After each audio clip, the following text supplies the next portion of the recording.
মাটিতে ঘর বানানো খুবই সোজা, জানেন? কারুর মনে ঘর করতে গেলে তো জীবনই বেরিয়ে যেতে পারে। তো वहाँ रखने का जगह होगा ना, তাই চলে এসেছি এবার একটা ভালো কন্টেন্ট নিয়ে আপনাদের মনে ঘর করতে।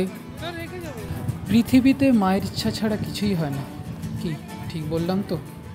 তাই চলে এলাম আজ দক্ষিণেশ্বরে মা ভবতারিণীর দর্শন করতে। 1855 সালে রানী রাসমণি এই মন্দিরটা প্রতিষ্ঠিত করেছিলেন। মন্দিরে ঢোকার পথেই আপনাকে মোবাইল আর জুতো জমা করে দিতে হবে, ঠিক এই জায়গাটায়।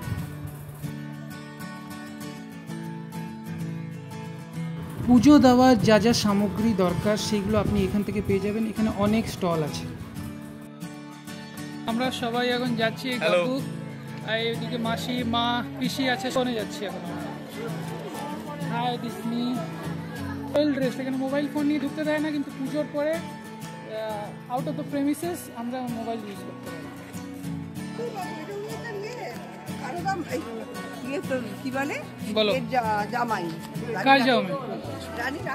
আচ্ছা, রানী রাসমণি জামাই ইনি? ও ইনি মথুর বোন। আচ্ছা, কোনখান থেকে নাম তো?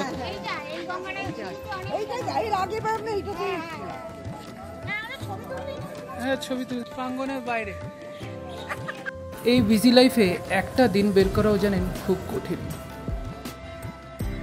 কিন্তু এই বিজি লাইফও এখানে এসে আপনার ইজি হয়ে যাবে। একটা ছোট্ট শিশু যেমন মায়ের কোল খোঁজে, ঠিক তেমনটাই আপনার লাগবে এখানে এসে। প্রতিটা গ্রুপ ট্রিপে একজন উদ্যোক্তা থাকে, তো আসুন উদ্যোক্তার সাথে দেখা করি। বলো, ভালো পুজো দিয়েছি, মনের আত্মার শান্তি হয়েছে। হ্যাঁ, একটা পিস মনে হচ্ছে না এখানে? দারুণ দারুণ, কোনো ঝামেলা নেই। খুব তাড়াতাড়ি পুজো হয়ে গেল। এত লোক, সবাই যে যার নিজের মতো পুজো দিচ্ছে, ঘুরছে, খুব ভালো লেগেছে। ভালো লেগেছে। মা, তোমার কেমন লেগেছে? আমারও খুব ভালো লেগেছে, একদম শান্তি, মানে বেশ সুন্দর, ছিমছাম, বেশি ভিড় নেই, এত আরামে শান্তি, মনে সুন্দর। কেমন লাগছে বলো? ভালো লাগছে। আমার ভিডিও করছি, মিলে আমাদের নিয়ে এসেছে, আমরা ভীষণ খুশি। ভালো লাগছে না? খুব ভালো লাগছে। চলো, তোর কেমন লাগছে? আমার খুব ভালো লাগছে। এদিকে টাকা দারুণ লাগছে। ভালো লাগছে তো? হ্যাঁ, 2 বছর 3 বছর আগে ছিলাম, হ্যাঁ, তখনও খুব ভালো লেগেছিল। এখন তো আরো অনেক লোকজন নিয়ে এসেছি, এখন খুব ভালো। ভালো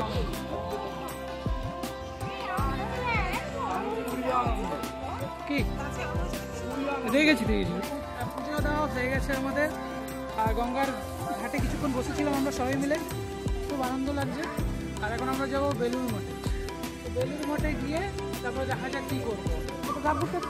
হ্যাঁ, আর ওই তো সুন্দর হেঁটে পুজো দেওয়া শেষ হয়ে যাওয়ার পর আমরা এগিয়ে পড়লাম বেলুর মঠের দিকে।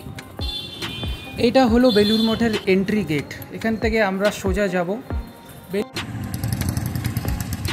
বেলুর মঠের এন্ট্রি টাইমটা হচ্ছে সকাল 8:30 থেকে 11:30 অবধি, আর বিকেল 3:30 থেকে রাত 8:30 অবধি।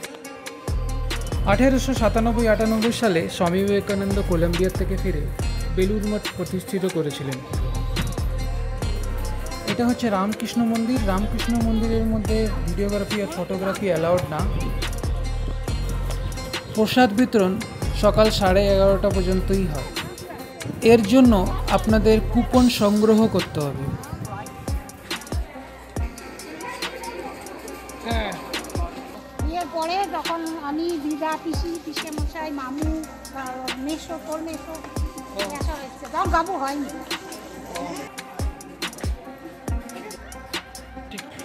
এটা হলো প্রসাদ ভবন, যেখানে প্রসাদ বিতরণ হয়, যেটাকে মা সরদা ভবনও বলে। এখন আমরা প্রসাদ গ্রহণ করতে, আর এখানে মানে প্রচুর অ্যারেঞ্জমেন্ট আছে, যাতে লোক বসে খেতে পারে। এখানে একটা রিচুয়ালস আছে, যেখানে প্রসাদ বিতরণ করার আগে এনারা প্রেয়ার করেন, তারপরেই প্রসাদ দেন। প্রসাদে কোনো ফিক্স মেনু তো নেই, কিন্তু খিচুড়ি, তরকারি, পায়েস, চাটনি, পাঁপড় এসব জেনারেলি থাকে।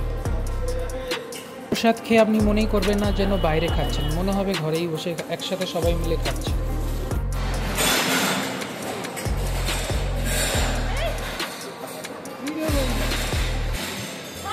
কেমন হয়েছে খাবার? খুব ভালো হয়েছে। রান্না খুব ভালো আছে বলো। ভিডিওটা এখানেই শেষ করছি।